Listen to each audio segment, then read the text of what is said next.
ओम शांति। बाबा good morning.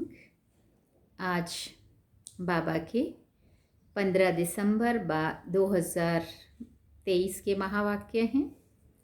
आज तो ब्रह्मा बाबा का भी जन्मदिन होता है 15 दिसंबर, और आज बाबा मिलन भी है। और आज के सुनते हैं हम बाबा के इशारे। बाबा आज की मुरली में क्या इशारा दे रहे हैं। तो बाबा ने सार में कहा, मीठे बच्चे, ये बना बनाया अनादि ड्रामा है। इस ड्रामा में हर एक एक्टर की एक्ट फिक्स है। मोक्ष किसी को भी मिल नहीं सकता। बाबा ने प्रश्न पूछा, शिव बाबा अशरीरी है, वो शरीर में किस लिए आते हैं, कौन सा काम करते हैं और कौन सा नहीं। तो बाबा ने उत्तर में कहा, बाबा कहते, बच्चे, मैं इस शरीर में तुम्हें सिर्फ मुरली सुनाने आता हूँ। मैं मुरली सुनाने का ही काम करता हूँ। मैं खाने पीने के लिए नहीं आता हूँ। मैं आया हूँ तुम्हें नई राजधानी देने के। बाकी स्वाद तो इनकी आत्मा लेती है, ब्रह्मा बाबा। और गीत क्या सुना, छोड़ भी दे आकाश सिंहासन, अब धरती पर आ जा रहे। ओम शांति। गीत बजाए ही वो जाते हैं जिसमें अपना ताल्लुक होता है। आकाश में कोई तख्त नहीं है। आकाश इस पोलार को कहा जाता है, बाकी आकाश तत्व में तो तख्त नहीं है। ना परमपिता परमात्मा इस आकाश तख्त पर रहता है। बाप बच्चों को समझाते हैं, हम परमपिता परमात्मा और तुम बच्चे जो आत्माएं हो, दोनों इस सूर्य चांद सितारों से पार रहते हैं। उसको मूल वतन कहा जाता है। फिर बाबा ने कहा, यहाँ जैसे यहाँ आकाश में सूर्य चांद और सितारे हैं, वैसे हूबहू झाड़ के मौफिक महतत्व में भी, माना ऊपर परम धाम में भी आत्माएं रहती हैं। जैसे सितारे आकाश पर खड़े हैं ना, कोई चीज पर आधार नहीं है। अहम आत्माएं और परमात्मा बाप, हम सब रहने वाले महतत्व में हैं, स्टार मॉफिक ही हैं। ज्ञान सूर्य, ज्ञान चंद्रमा, ज्ञान सितारे। अब ये तो समझाया है, जब जब भीड़ पड़ती है, दुख होता है, तब आता हूँ। पुराने को नया बनाना है ज़रूर। पुराने में ही भीड़ होती है, कलयुग में है दुख की भीड़। स्वर्ग में तो सुख ही सुख है। फिर से मुझे आकर सहज ज्ञान और सहज राजयोग सिखलाना होता है। सब बुलाते हैं कि आओ। श्री कृष्ण के लिए नहीं कहते हैं कि सिंहासन छोड़कर आ जाओ। श्री कृष्ण के लिए सिंहासन अक्षर शोभता नहीं है। वो तो प्रिंस था ना। सिंहासन तब कहें जबकि राजगद्दी मिले। हाँ, छोटे बच्चे को बाप गोद में व बाजू में बिठा सकते हैं, पर सिंहासन की बात नहीं हो सकती है ना। सिंहासन पे तो राजा ही बैठेगा ना।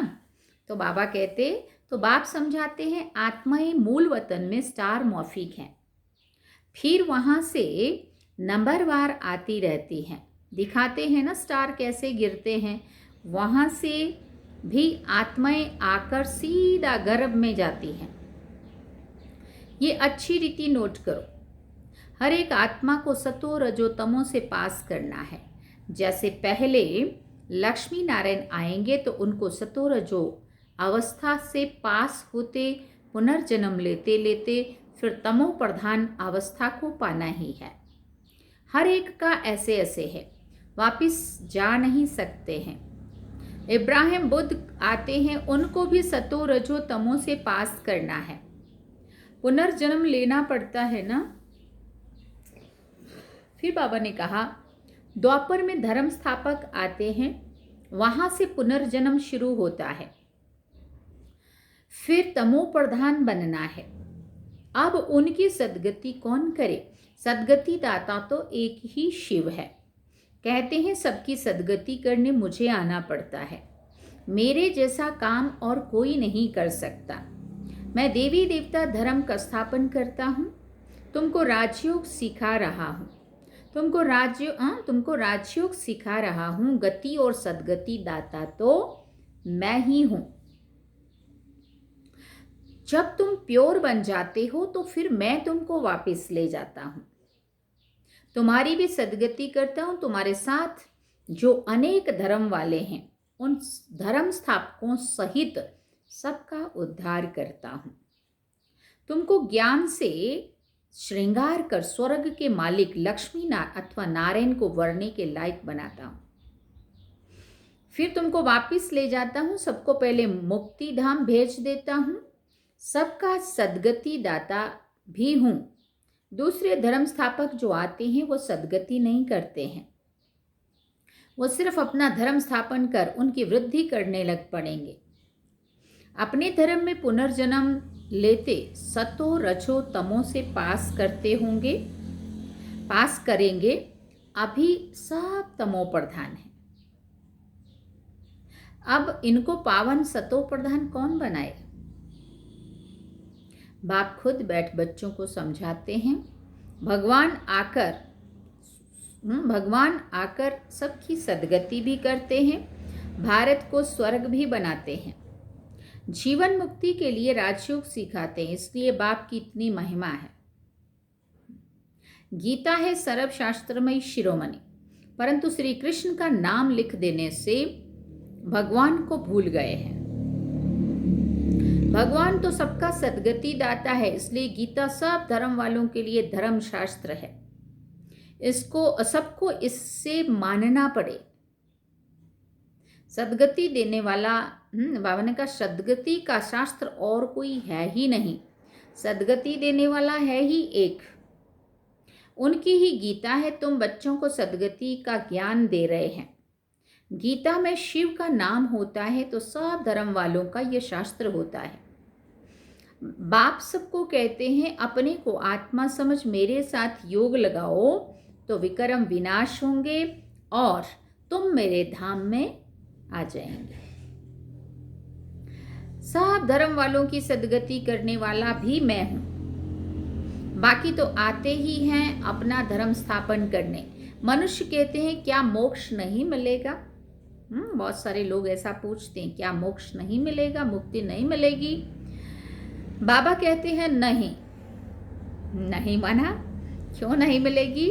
बाबा ने कहा जो भी सब आत्माएं हैं सबका ड्रामा में पार्ट फिक्स है।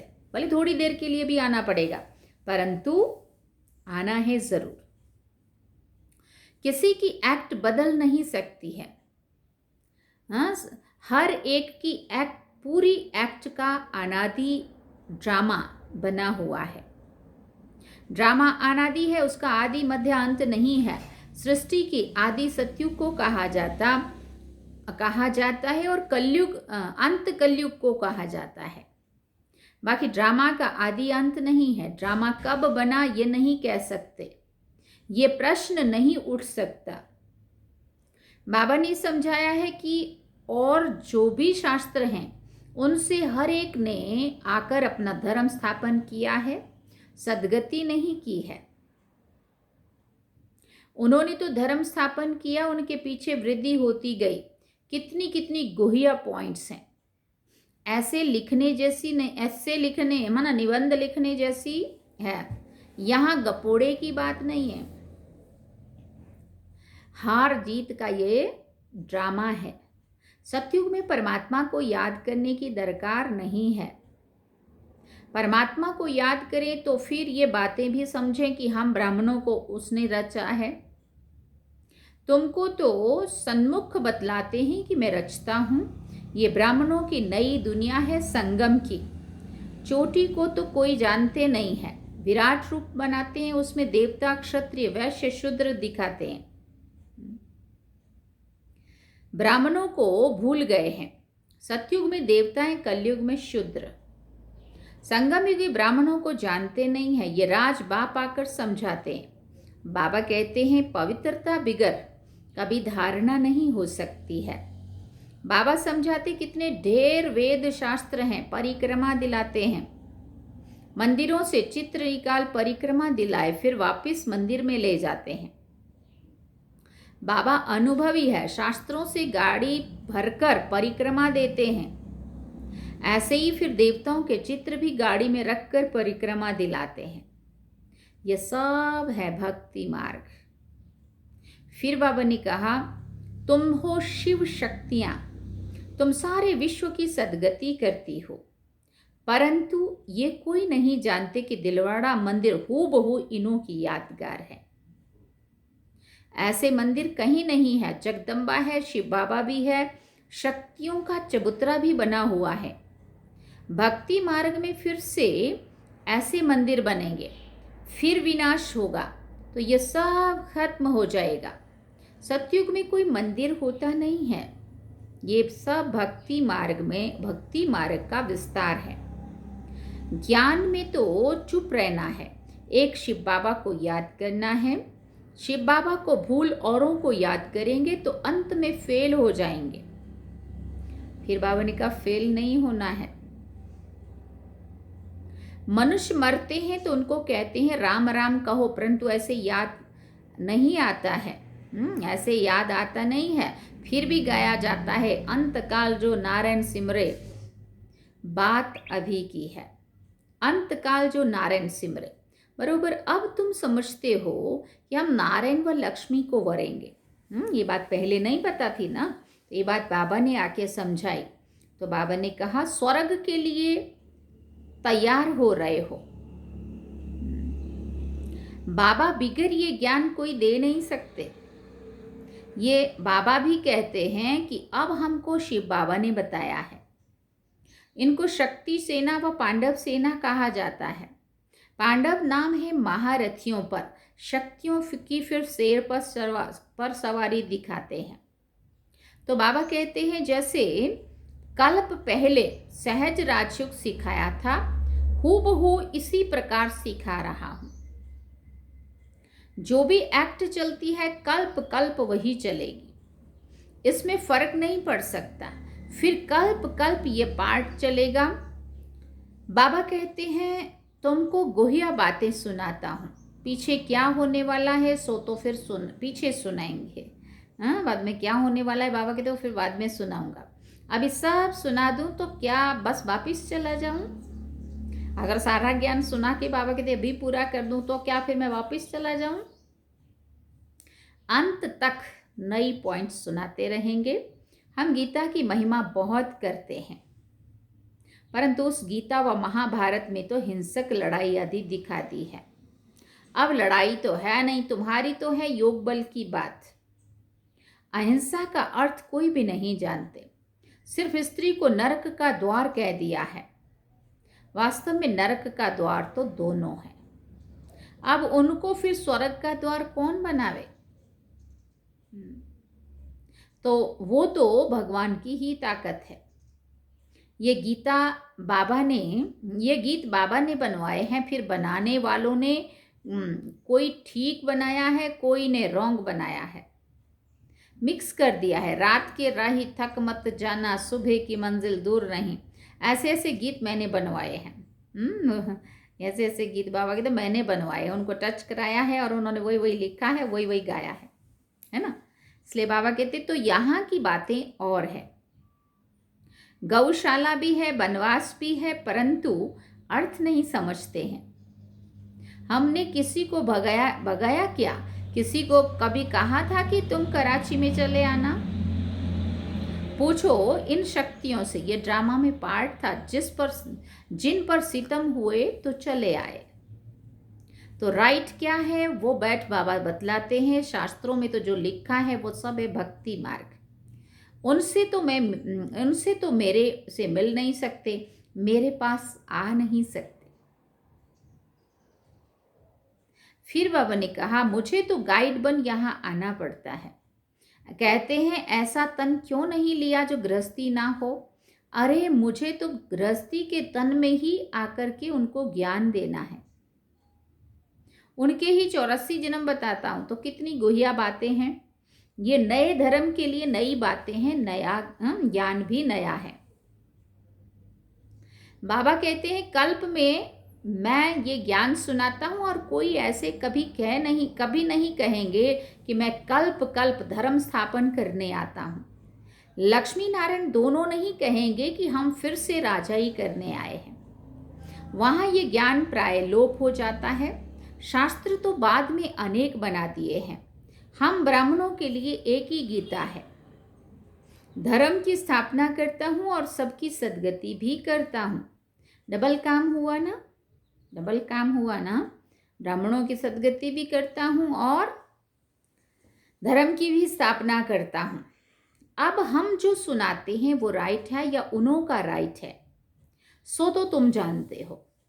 अब ये बात की तो समझ मिली ना कि वो जो सुना रहे वो राइट है या बाबा सुना रहे वो राइट है। सो तो तुम जानते हो मैं कौन हूं, मैं ट्रुथ हूं।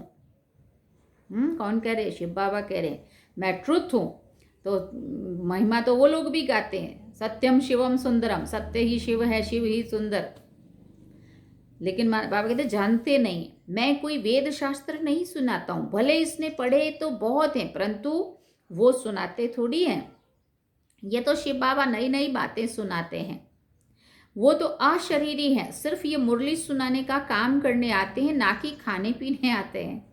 बाबा कहते मैं तो सिर्फ मुरली सुनाने आता हूँ, बच्चों से मिलने आता हूँ, बाकी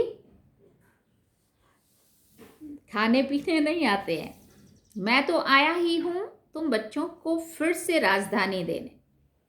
स्वाद इनकी आत्मा लेती है। हर एक का धर्म अलग है, उन्हें अपना धर्म शास्त्र पढ़ना है। यहाँ तो ढेर शास्त्र पढ़ते रहते हैं, सार कुछ भी नहीं है। जितना पढ़ते रहते हैं असार संसार होता जाता है, तमो प्रधान बनना ही है। पहले सृष्टि में तुम आए हो, तुम ब्राह्मणों ने माता पिता से जन्म लिया है। उस तरफ है आसुरी कुटुंब, यहाँ है ईश्वरीय कुटुंब, फिर जाकर दैवी गोद लेंगे, स्वर्ग के मालिक बनेंगे। माता पिता की मत पर चलेंगे तो स्वर्ग के सुख घनेरे मिलेंगे।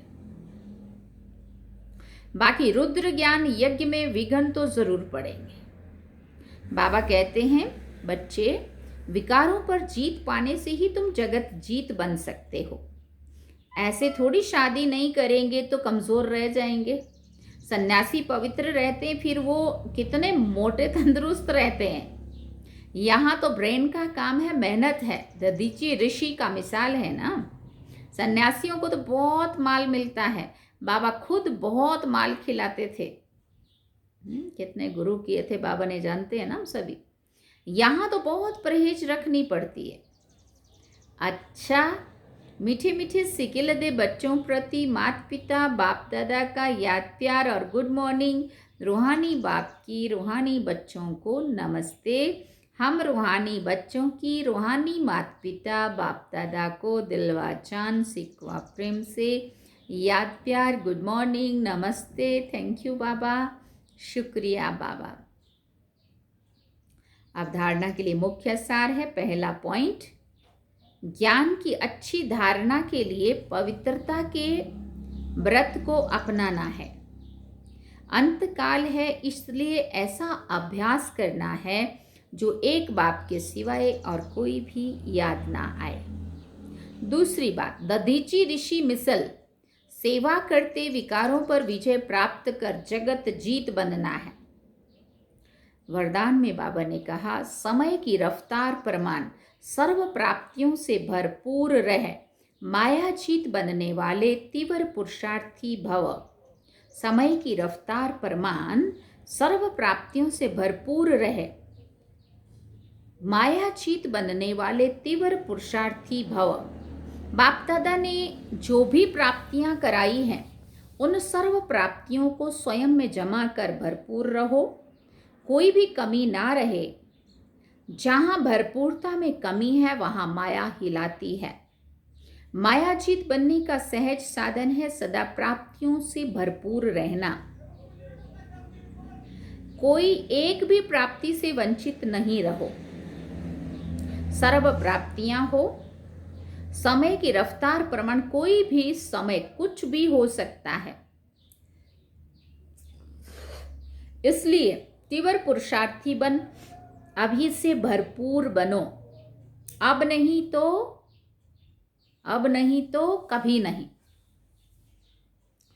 स्लोगन में बाबा ने कहा, सत्यता और निर्भयता की शक्ति साथ हो तो कोई भी कारण हिला नहीं सकता। सत्यता और निर्भयता की शक्ति साथ हो तो कोई भी कारण हिला नहीं सकता। अच्छा, ओम शांति। सार में बाबा ने कहा, मीठे बच्चे, ये बना बनाया अनादि ड्रामा है। इस ड्रामा में हर एक एक्टर की एक्ट फिक्स है। मोक्ष किसी को भी मिल नहीं सकता। और गीत क्या सुना, छोड़ भी दे आकाश सिंहासन, अब धरती पर आ जा रे, आ जा रे, आ जा रे। तो ये थे आज के बाबा के महावाक्य जो हम सभी ने सुने। और आज भी हम ईस्ट अफ्रीका, जैसे बताया था, कल की मुरली सीता बहन ने सुनाई थी, यहाँ ही बैठ के सुनाई थी। यहाँ पीछे आपको ब्रह्मा बाबा नहीं मिलेगा, विदेशों में ब्रह्मा बाबा का फ़ोटो कम लगाते हैं, तो शिव बाबा का लगाया, वो भी टेम्पररी है। अभी इनका एक बड़ा भवन बन रहा है, थोड़ा सा ऊपर दूरी पे है, तो वहाँ पे जब शिफ्ट करेंगे वहाँ और अच्छे से सेटिंग करेंगे। ये किराए पे है। तो ये ईस्ट अफ्रीका का रुवांडा कंट्री है, और रुवांडा देश में ये किगली शहर है जहाँ पे अभी हम लोग हैं। एयरपोर्ट से नज़दीक है और बहुत सुंदर सा ये वो है। अगर आपको भी देखना है तो थोड़ा सा दिखाऊं क्या, आप लोग भी देखना। मैं एक झलक दिखाती हूँ आप लोगों को यहाँ के इस सिटी की। आउटसाइड देखेंगे, ये है सारा दूर दूर है। बात शिमला जैसी हिल्स है, मनाली जैसा लगता है, ख़ास तो मनाली जैसे। ये सारा ऊपर से नीचे से केले के बगीचे होते हैं, और केले के बगीचे और गन्ने का, माना सेरडी का, और खेती, मक्की की खेती, और सभी फ्रूट्स और वेजिटेबल्स और सब कुछ होता है, वो सारा कुछ। तो ये एक झलक दिखा रहे हैं आपको ईस्ट अफ्रीका का रुवांडा देश। बहुत सुंदर सा है, ग्रीन ग्रीन है और क्लीन भी बहुत है और बड़ा सुंदर सा भी है। तो ये आपको आज आप यहाँ से मुरली सुन रहे हैं, ठीक है। तो आप सभी को अफ्रीका वालों की तरफ से और सबकी तरफ से बहुत बहुत याद प्यार। अभी वो एक मुरली रिकॉर्ड करके, अभी वो बहन बाहर गए, मैंने बोला तब तक मैं दूसरा कर लूँ क्योंकि फिर हमें निकलना भी है। तो आज नहीं कल निकलेंगे हम, 2 दिन में हम पहुंच जाएंगे छोटा उदेपुर गुजरात। ठीक है, ओम शांति। अब हम 1 मिनट बाबा को याद करेंगे। चलिए बाबा की याद।